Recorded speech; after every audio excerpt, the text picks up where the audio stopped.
And welcome back for another segment of 10 Count. I'm Steve Kim, joined by Doug Fischer of Ring TV and Michael Montero of UCN Live and Montero on Boxing. Guys, this past Friday night from Quebec City on Spike, the WBC light heavyweight title was on the line. It was Adonis Stevenson in a shootout, retaining his title, stopping top dog Thomas Williams in 4. Doug, I'll start with you. I've mentioned this before, but I know it's fashionable and vogue to rip Adonis Stevenson, but I'll say this, it's still difficult to beat a guy that can not only punch the way he can, but punch as a southpaw. Yeah, he is, he's, when you first look at him, you think he's a basic fighter. He's basically a one-arm bandit. His left is his power punch. That's what earns him his victories. And you look a little bit closer and like, well, okay, he's got a jab to go along with that.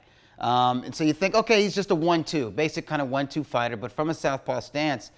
But when you watch a lot of his fights, particularly when he's given some resistance, and to his credit, Thomas Williams did give him some resistance, put hands on him in the second and third rounds, you start to see some variation to that 1-2 punch. You start to see jabs to the stomach. You start to see body punches as well. You see different ways that he delivers his left hand. And you also see this guy who can move around a bit and set up traps for his power shots.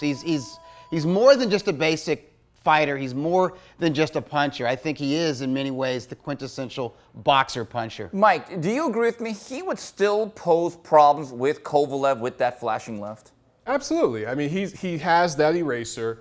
The one thing about Stevenson sometimes is he gets a little wide with his shots, and he's not fundamentally very balanced a lot of times, right? Some of the shots he softened Williams up with were behind the head. They looked a little sloppy. But the knockout shot was textbook, straight, short. And when he sets up the shot that way, of course, he could cause problems. But the resume, I'm just not impressed. Yeah, here's the issue, though. He had a shot to make the Kovalev fight. And we have to be fair. Main Events also backed out on a purse bid. They have taken turns kind of like playing Ole, being the matador and finding reasons not to fight the fight. But here is a fact, guys. Since that point in, I believe, 2014, one guy has Hopkins and Pascal twice on his resume and will soon be fighting Andre Ward. Yeah. The other guy, and also Isaac Chilemba, who was a legit top 10 light heavyweight contender. The problem with Stevenson is he has not been in with a legitimate light heavyweight contender in 2 years. You don't count Fonfara? Fonfara was really a fringe guy before the fight. Yeah. He proved himself during the fight, and then he followed that up with some nice victories, including the Julio Cesar Chavez Jr. win, and he became a legitimate top 10 light heavyweight contender. Going into the fight, some people thought he was like lower top 10. Other people had him outside of the top 10. But that was still 2 years ago, wasn't it? Yeah, it was. And the question is, has he become the quintessential Al Heyman PBC lifestyle fighter? Yeah, exactly. I don't know how you could argue against that. And even going before the Fonfara fight, his best win was over Chad Dawson, who was coming off a dominant loss to Andre Ward. Yeah. He drained himself 7 pounds, and that really was a career-altering move for him. He has not been the same since. True. That is Stevenson's best win.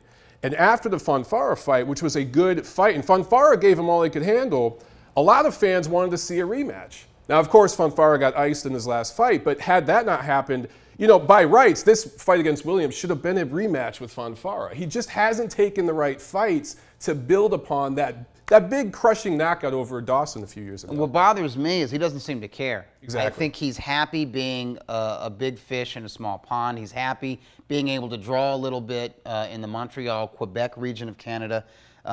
He's happy making the money that he's making defending his WBC light heavyweight title. Right, and he's not shy about posting it on social media, singing the praises of a guy. Again, and got to praise Al Heyman. In terms of his job as an advisor, minimize risk and then maximize the reward. Well, he's done that. He's a great manager. He's just not much of a promoter. Right, and the other thing about Adonis Stevenson, I don't know how you place the victory now. Tony Bellew is now a cruiserweight champion. He beat him at 75. That win looks very good in retrospect. Yeah. It was a solid victory at the time. It has been enhanced since Bellew has gone on to win a title in a higher weight class. And another thing that's groan-inducing is when he says, I want the winner of Kovalev Ward. And it's been announced by his own promoter, he's fighting Eleider Alvarez, who absolutely put people to sleep. To me, I'm just like, come on. I think Adonis Stevenson has become the boy who cried Kovalev or Ward, because I think he's going to be under the safe vacuum. It's almost like Danny Jacobs and a lot of these other guys. They find reasons not to fight Golovkin, knowing that there's network allegiances. They're with the PBC. Their managers won't allow them. Promotionally, it doesn't work out. I think Stevenson, in many ways, that whole association against Kovalev and or Ward is a shield. Right, and it's become the Twitter, I call it the Al Heyman Twitter call-out, where fighter waits until a fight is signed, then starts calling everybody out. Yeah. Everyone and their mother knows and has known this whole year that Ward and Kovalev are going to fight in November. And we know that Stevenson is supposed to finally fight as mandatory. I believe Alvarez has been the mandatory for almost 2 years now. That's going to finally happen. So to tweet anything about fighting the winner, well, you know what that is. It's bullshit. All right, so there you have it. Doug Fischer, Michael Montero, Steve Kim for 10 Count.